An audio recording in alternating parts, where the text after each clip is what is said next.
Prydwen just released a tier list for the game, and as we all know, most gacha gamers subscribe to their platform for the general accuracy and consistency of their insights.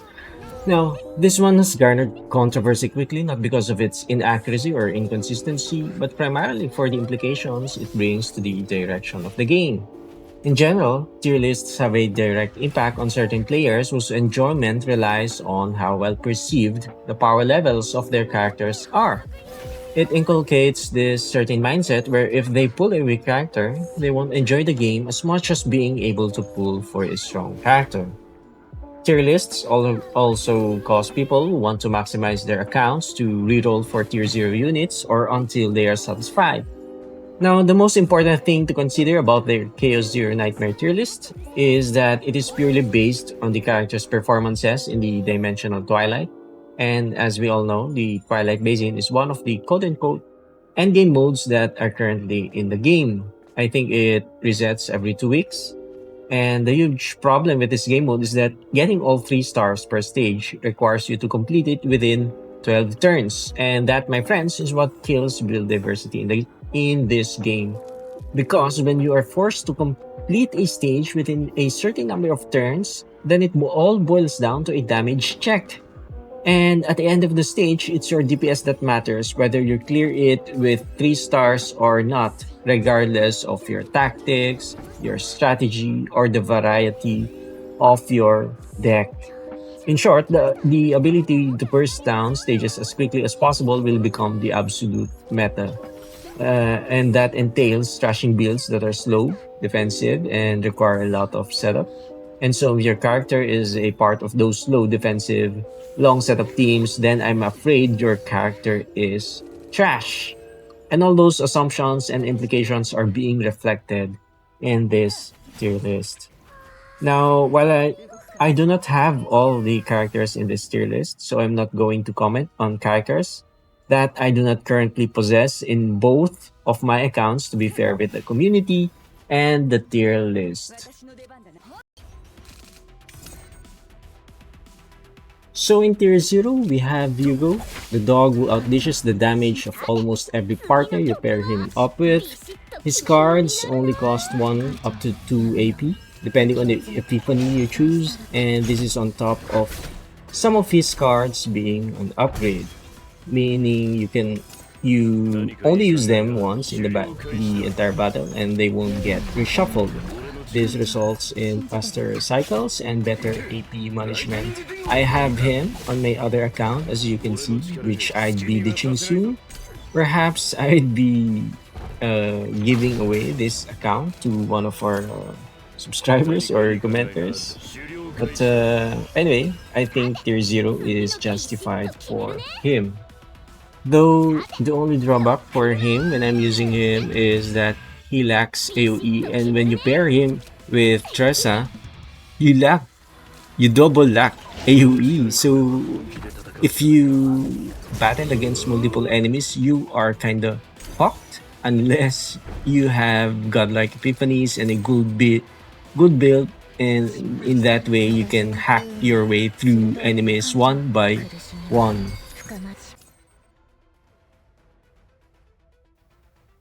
The same could be said of Tressa. I have her at C3, and the way I'm using her is to imprint her card with epiphanies that give the upgrade tag as much as possible.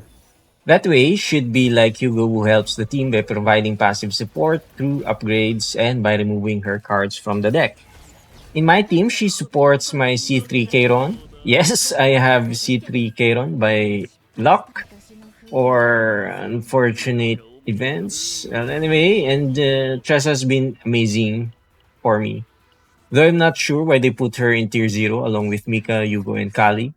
The reason is that there's a huge problem with Agony being backloaded because you need one more turn for Agony to proc and kill your enemies. And considering this as a tier list for Twilight Basin, backloaded damage could cost you a star. So I don't know why they put her at T0. Also, she doesn't have AoE damage, so you're kind of fucked up when you have multiple enemies. Well, for me, I'd put her at tier 0.5 in general, but with Kairon, she definitely shine as a tier 0 character.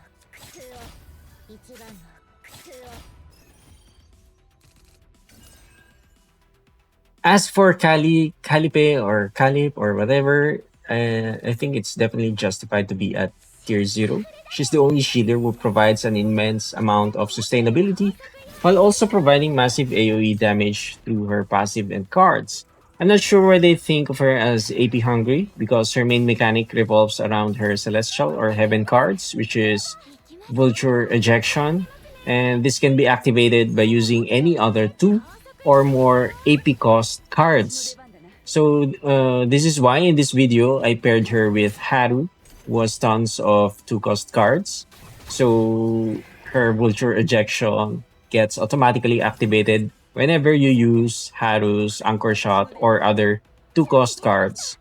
I do agree, though, that once you burned all her celestial cards, you are left with two cost cards, which are generally dead weight, except for the overpowered card. I think it's Epiphany that applies weaken and vulnerability is great. 私の出番だな。さて、動くか。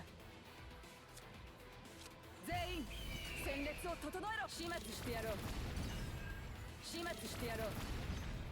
始末してやろう。さあ、君たちに勝利を授けよう。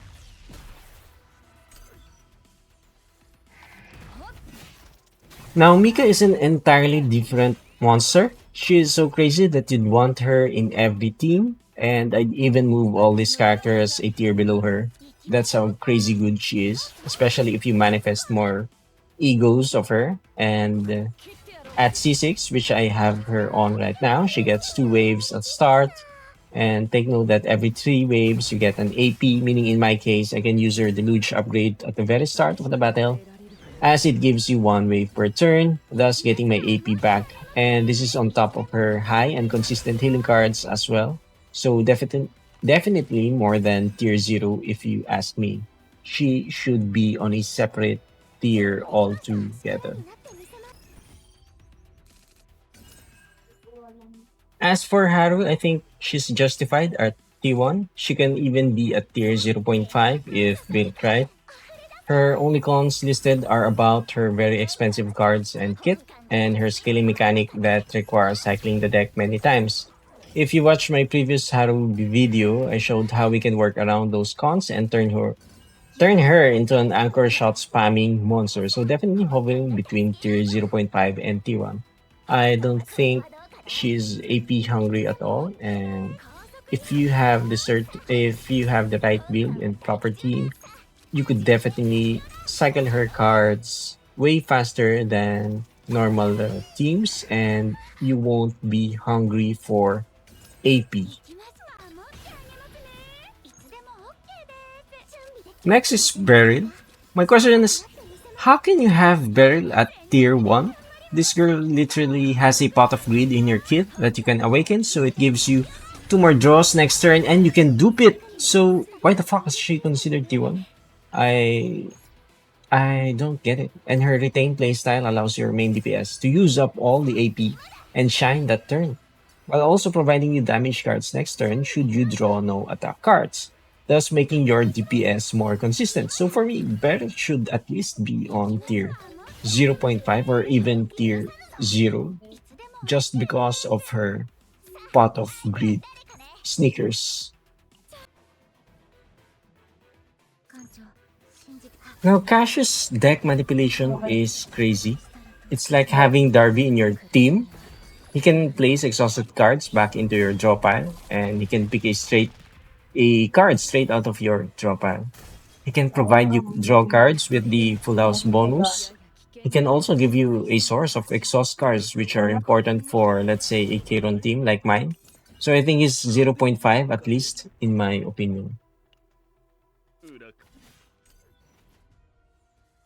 For my thoughts, what we need right now is an endgame design that respects the unique kits that every character offers and various playstyles that entail those kits.